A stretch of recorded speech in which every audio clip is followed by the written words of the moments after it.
May all beings be happy. May all beings be healthy. May all beings be free from harm. May all beings love life. May all beings awaken. Welcome to another Cuke Audio mini podcast, A Brief Memory. I pray that you and yours are safe and comfortable and free from economic struggle and able to get out and do whatever it is you want within the limitations of the universal precept of do as little harm as possible. Today's brief memory comes from Bruce Fortin.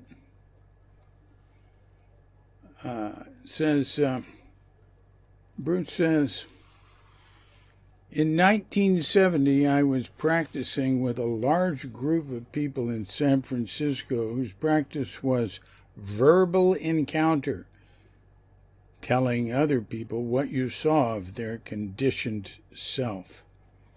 I ended up at Zen Center to attend a lecture by Suzuki Roshi.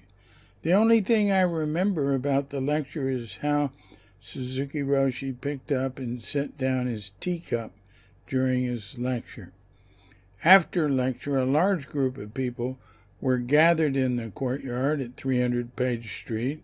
Suzuki Roshi was standing all by himself, no one talking to him, very unlike the teacher I had been studying with, who was always surrounded by students.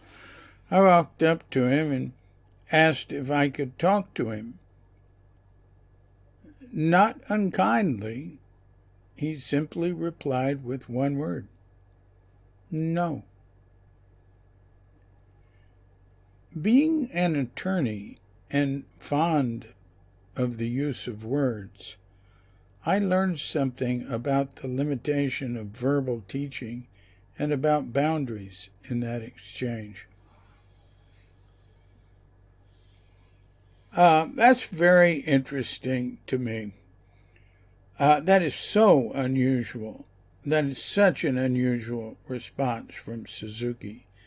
But listen to what Bruce's practice was at the time. He said he was practicing with a large group of people in San Francisco whose practice was verbal encounter. That's Stephen Gaskin's group. And Gaskin, they eventually left San Francisco, went to Tennessee and started the farm. Gaskin was a big fan of Suzuki Roshi. He would bring students there to listen to Suzuki Roshi. And he'd been a professor at San Francisco State, started a thing called Monday Night Class, and got a very large following. He had a gift of gab, and he had some definite ideas about how to live. Bruce went on and lived at the farm with them. He came back to Zen Center in, I know he was there in 73 because he worked with me at Green Gulch. I was the work leader at Green Gulch in 73. And I remember we worked together in the shop building tables. And he told me about their practice at the farm, and it was to talk all the time. It was work things out, they're always working things out. I don't think they were, he says verbal encounter. I don't think they were being aggressive and trying to tear each other down like some groups, some encounter groups did. The farm was a super hippie place, but hardworking and very successful. I mean, it was really significant what they did there, and it's still going. But anyway, their trip was to talk. And I remember Bruce, we're not supposed to talk and work, but he'd come from this thing where they talked all the time. But I remember one thing is that he would stop working and start talking. And I'd say, whoa, wait. First place, we're not supposed to talk when we work, but I'll talk. But if we talk, let's keep working. But he was very interesting. I really enjoyed it. I remember one thing I asked him. there. He'd worked with maybe ex-cons or troubled youth or something. And I remember he'd taken a group into Yosemite to go hiking, and they'd had troubles, and somebody had to be helicoptered out. But anyway, I asked him once, I said, say, how much time do you get for robbing a bank? He said, black or white? I said, no, come on, what do you mean? He said, no. White, 5 years, black, 10 years. Whoa, I never forgot that. I mean, I should have known better then. I'd been involved in civil rights and SDS and other stuff. But anyway, here, the point in all those other interesting little tidbits I think of when I think of Bruce, it's that he had come from a practice where working it out and talking all the time was the trip.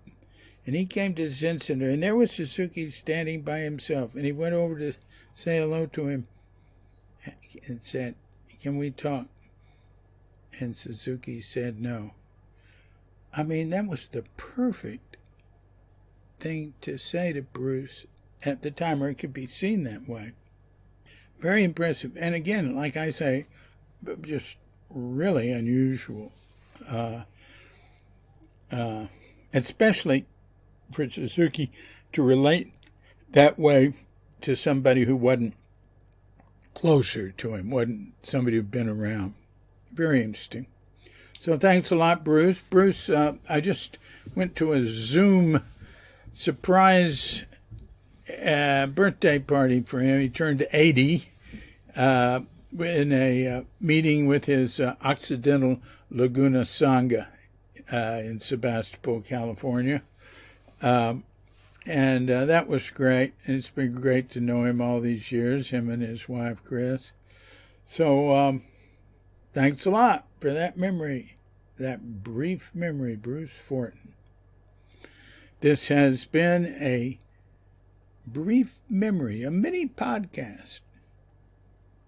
I'm D.C. Puba of Cuke Audio and Cuke Archives, preserving the legacy of Shunryu Suzuki and those whose paths crossed his, and anything else that comes to mind. Coming to you from Sleepy Sanur with Doggett Bandita, Feline Cuchita, and dear lovely Katrinka. And we're wishing you and yours and all of us a grand awakening.